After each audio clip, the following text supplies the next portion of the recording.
Bye. Welcome back to On the Scout. I'm Don. I'm a Denali expedition guide, so I'm leading a 21-day trip up the highest point in North America, and so in typical guide fashion, I am packing the night before I fly to Anchorage. So let's go through all the items I'm bringing to climb the highest mountain in North America for the next 3 weeks. So I have my lightweight ice axe, lightweight hammer, should always tape up your spiky things. I have my crampons, double wrapped with 2 crampon cases inside my carry-on, because otherwise this is going to destroy thousands of dollars of down goods. On Denali, you're wearing mittens.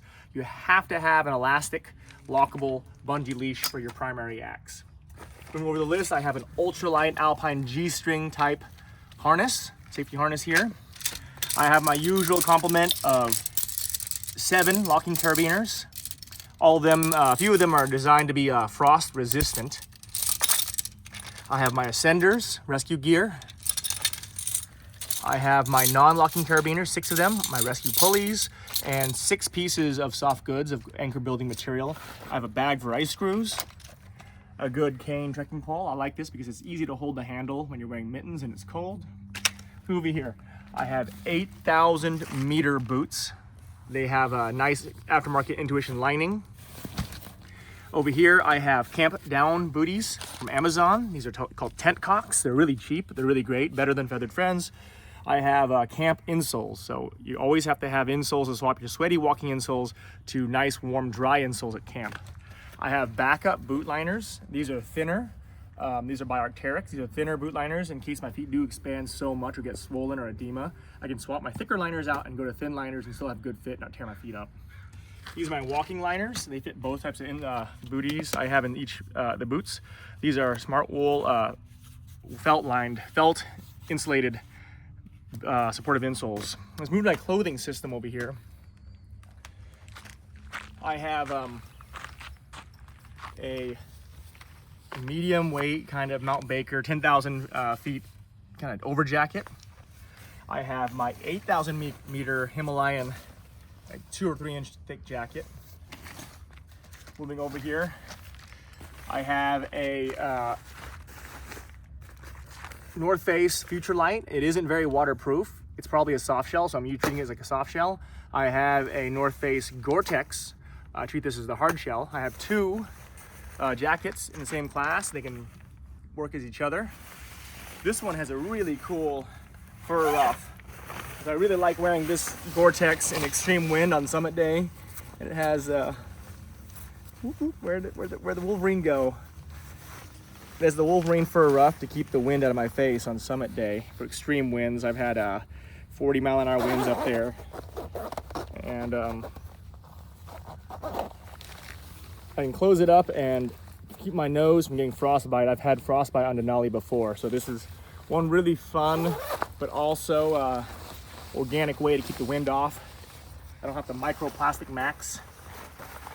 Let's go down the list here.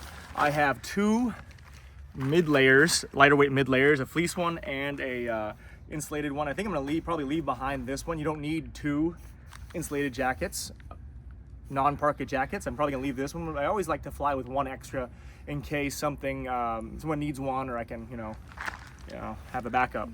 Let's go to the shirts. I have 2 SPF rated sun hoodies as my base layer shirts, and I have a vintage polyester disco shirt. It's a mesh base layer, and it creates a lot of air pockets and helps breathe sweat.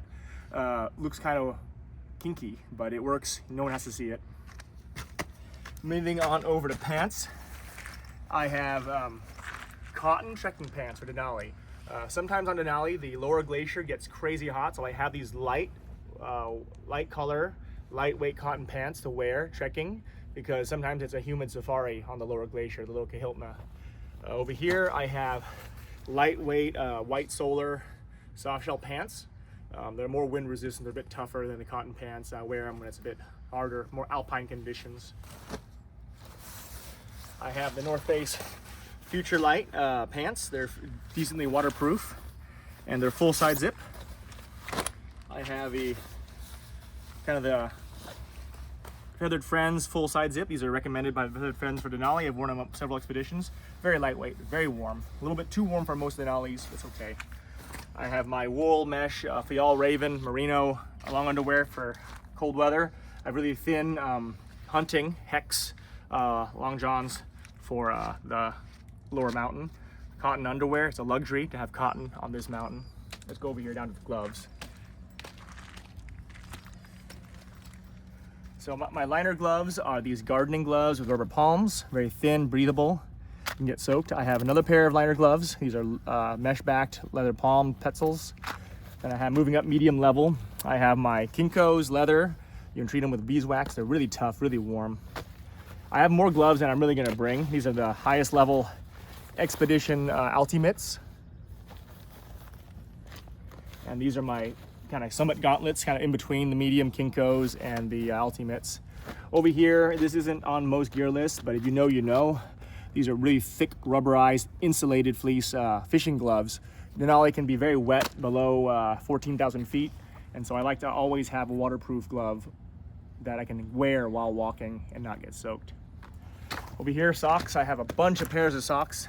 Some of them are thick camp socks, some of them are really thin walking socks. And so I have to have a bunch because socks get matted down and they smell bad. Lightweight helmet. You only wear this for the fixed lines, for the crossing the windy corner and on the west buttress.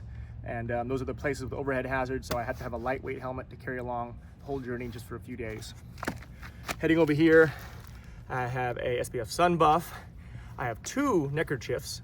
These are really useful, not just for wearing around your neck and making a scarf, making a fashion statement, but these can also be used to build a triangular bandage or wipe down your tent, cleanup gear. I have a sun cap, athletic sun cap here, no helmet bump in the middle. I have a military surplus boonie cap here, and I like this a lot because it's cotton. On the hot days, I can soak this in water, wear it on my head, and it becomes air conditioning in the sun. This Denali kind of contrast from being like 100 degrees to negative 40 degrees. Over here I have a multiple use head garment. This is a weather wool neck gaiter. It can be worn like a beanie, and it can also be pulled down and worn like a climbing balaclava mask, like reminiscent of the Terror expedition. You can create like a little balaclava with it, with goggles, or you can create a snorkel and kind of join it with the fur and create like a wind resistant tunnel of wool around my face. Really like that. All right, so let's roll down over here. Some eyewear. I wear eyeglasses, and so I carry a lot of prescription eyeglasses. I have glacier glasses. These are very important. They need to be dark and polarized. I have multiple sun nose guards to reduce the amount of sunscreen I need. I make a bunch of those because they get dirty. I have backup dark sunglasses.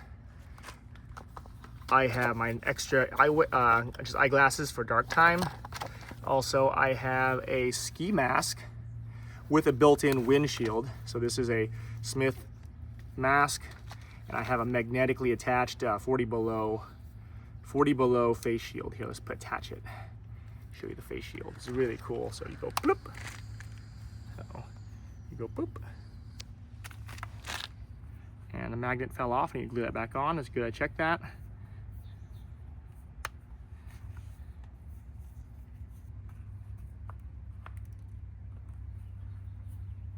Make sure this magnet's reattached. Good thing I went through all my equipment. Normally this magnet rests right here and the nose glues onto that. So I'm gonna go ahead and super glue that back together and have this nice 40 below mask.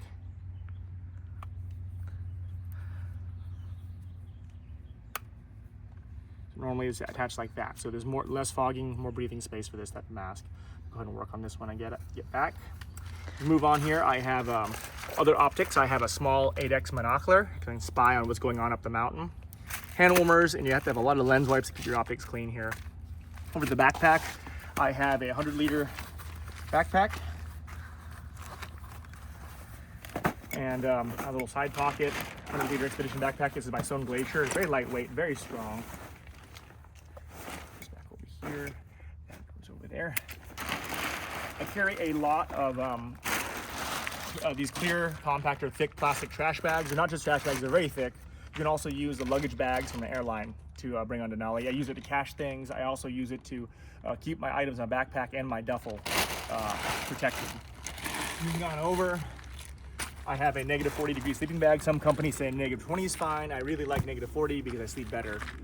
I have an insulated sleeping pad. It's a Thermarest Headwear, very lightweight. You have to have the patch kit because you never know. I have a foam pad to sleep on, and I have a back extra foam pad because I'm a guide and I'm always in the kitchen sitting down watching the stoves melting water. Moving down the list further. Gotta have my wipes, keep clean. There's no showers on Denali. Gotta have my toiletries kit. Some stuff fell out. Let's put that back together. Primary first aid kit. I have a secondary first aid kit. Extra wipes here. I have a stove for my personal use. We also use MSRs and other whisper lights and other white gas stoves in addition to canister stoves. Over here I have my sunscreen. You have to have a lot of sunscreen. The sun doesn't really set in Alaska, so I have like 4 ounces of sunscreen right here. Moving on over, I have a very strong solar system that can charge a battery pack and my phone and my GPS and my radio, comms, power pack. Moving over here, toiletries, more toiletries. I have a bunch of wag bags. For summit day, these are really nice. For high camp, they're really nice. You don't have to go poop in the big poo cans the park gives you. Inside over here, power pack, cables for everything. I have a large pee bottle. You might be stuck in your tent for days at a time, and so I like to have enough capacity to like pee 48 hours into a bag before I go outside and empty it, so I can really hunker down, get in expedition mode. I have my mess bowl. I like aluminum because you can put it on a stove and you can heat up food after it's cold. You can heat up soup. So it does more than just act as a bowl. You have to have a thermos. I have a titanium spoon. I have an insulated mug, 2 water bottles, 1 lightweight Nalgene, 1 boil water capable Nalgene I can put in my sleeping bag to sleep with. That bottle jacket, so when water will freeze. You have to have a good knife. I like to have a good high retention belt knife, hunting knife on the outside for off belay purposes, to off belay the bad guys in the mountain. And you have to have a large repair kit. Move over here. I have a tin of tobacco. You have to have a lot of tobacco because you're not really doing much at camp. You can have a smoke, relax a bit. I have to have my map case, admin case, my pens, my maps, and protractors, all the stuff to navigate with low vis if the GPS fails. I also have a small admin case for the wrist or the backpack I can refer to while navigating or on summit day. I can write down the elevations and the checkpoints I have to kind of make through.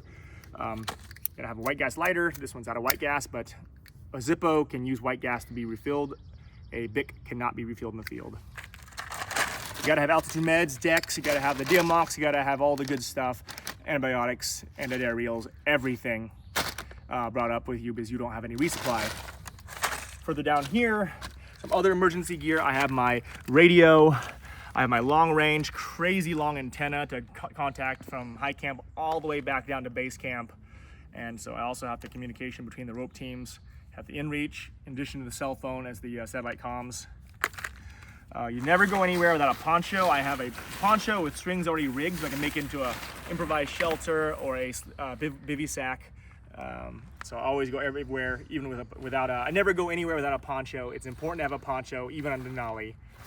So we'll move over here and let's look at where it's all gonna go. All this equipment is gonna go into duffel bags, and that's gonna be dragged along up the glacier on a sled by me. Everyone's carrying their own equipment up the glacier with their backpack, their sled. There's an example of a sled back there. That's not the exact model we're using, but it is a type of sled that's been rigged up for smaller expedition use. And of course, going to Denali, I have to have town clothes. You never know, you need to go after an expedition, you're still talking to your expedition mates, you need to dress up and go out and eat and have a drink. That's what I'm gonna have with me for up to 24 days in Alaska on Denali.